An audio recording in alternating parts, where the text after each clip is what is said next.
Love Actually comes around every single year, and we all sit down to watch it. Yes. Except you don't, but your parents do. Yeah. And there is a moment now coming where you are going to have to sit down with your kids, and they are going to watch what are a fantastic set of breasts, may I say, Joe? I know, I can't believe it. I must have been like I think I was about 23. Because I didn't see it at the premiere because I was filming something in Swansea, but we raced all the way up to London to go to the party afterwards. So I saw everybody and I celebrated, but I never saw the film.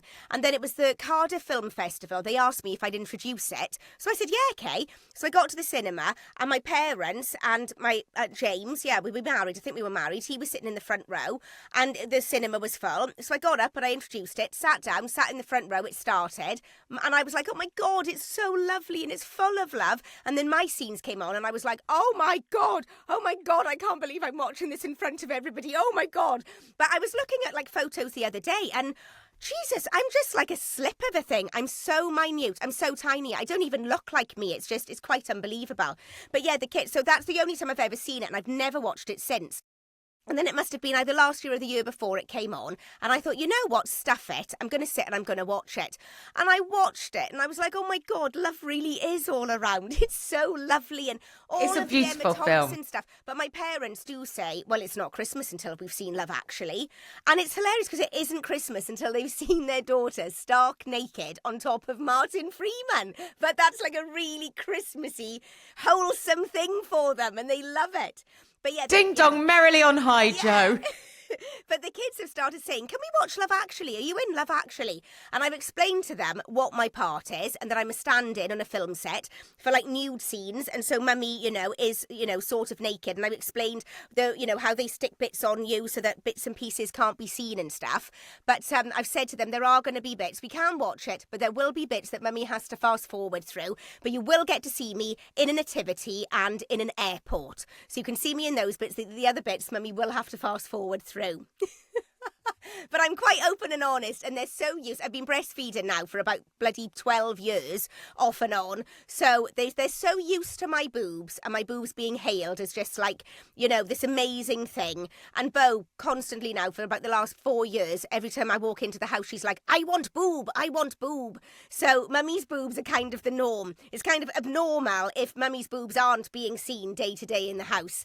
So they're kind of cool about it. I mean, once the boys probably get to secondary school and if the film is still being shown, they'll probably suddenly go, oh my God, mummy, I can't believe you've embarrassed us so much. But I think we'll just have to deal with that when it comes.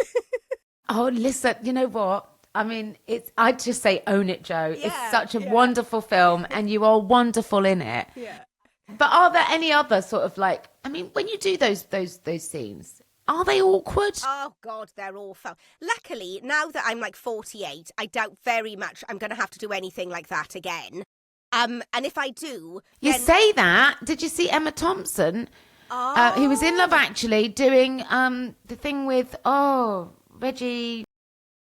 Anyway, she plays an older woman that hires a male escort to have some, like, really fantastic midlife sex. Yes. I've not seen the film, but I've read about it and stuff. Well, unless I do a role like that, or unless I'm doing something where I've got to be naked and either kind of going mad or something and not being sexy, I mean, I could cope with that. That would be fine. And I think I could cope with just like running around naked on stage. But I mean, it's and it's not even actually the nakedness that bothers me. It's the sort of, it's just embarrassing being on set and it's sort of everybody else's embarrassment as well. And there's always, like this atmosphere before you arrive and everybody's quite nervous and trying to make it all seem all right. But And I don't know, actually, whether it was better in the olden days when you were working with somebody that you kind of knew and you could kind of sort of go through it yourself and go, right, okay, we'll start kissing and then maybe we'll do this and then we'll do that. And if you're working with somebody who you're really comfortable with and you know them really well, like with Matt Horn, I've worked and done scenes with him, my God, for about 20 years. So we don't even really need to rehearse kind of the scenes at all, be it like speaking ones or kissing ones. We always kind of know what the other one is going to do and we completely trust each other. But yeah, it is awkward. I remember doing From Hell, this film about Jack the Ripper. And that was my first ever, like, sex scene. Because with Love Actually, it was quite easy because we just did have to be innocent. But the difficult thing is when you've got to try and be attractive at the same time and sort of do sex moves. And everybody watching is going, oh, that's the way that they do it. And it's not, because you're absolutely terrified. And it was my first sex scene. I had to be topless, sitting on top of Prince Albert.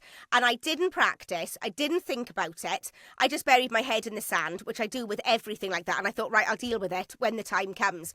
And then the time came and I was in Prague and, oh my God, they spent about 2 hours tonguing my hair, tanning me, spraying me down with glycerin, shoving a G-string on me. Glycerin? Yeah, so it makes you look like you're all glimmering with sweat. And I had to just... And also my character, so I was about 23 when I did this as well.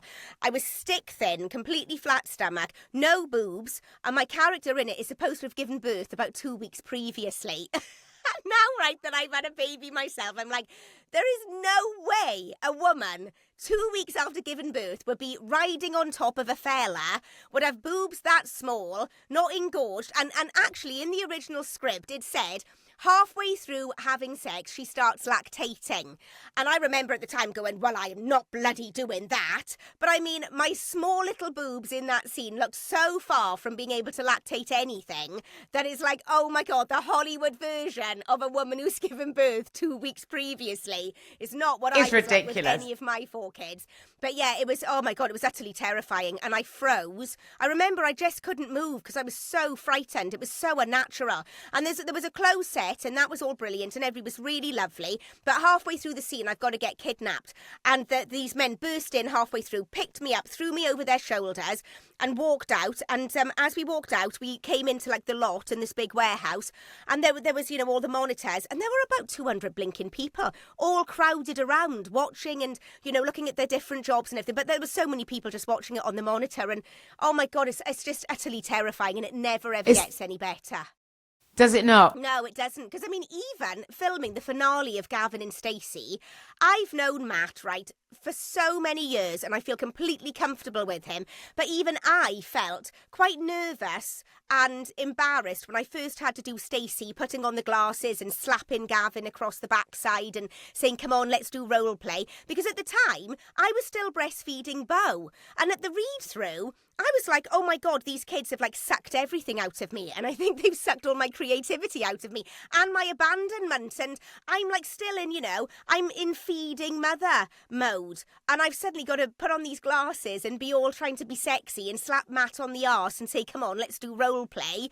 I just thought, I don't know if I can do it. And then I did, and I got over it. It was all fine and everything. But it's really difficult juggling, you know, being a mum and being with the kids to suddenly going, okay, bye, I'll see you next week.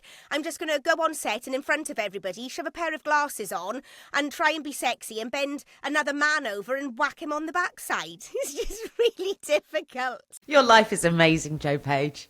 Can I say that? Can I say mad. that?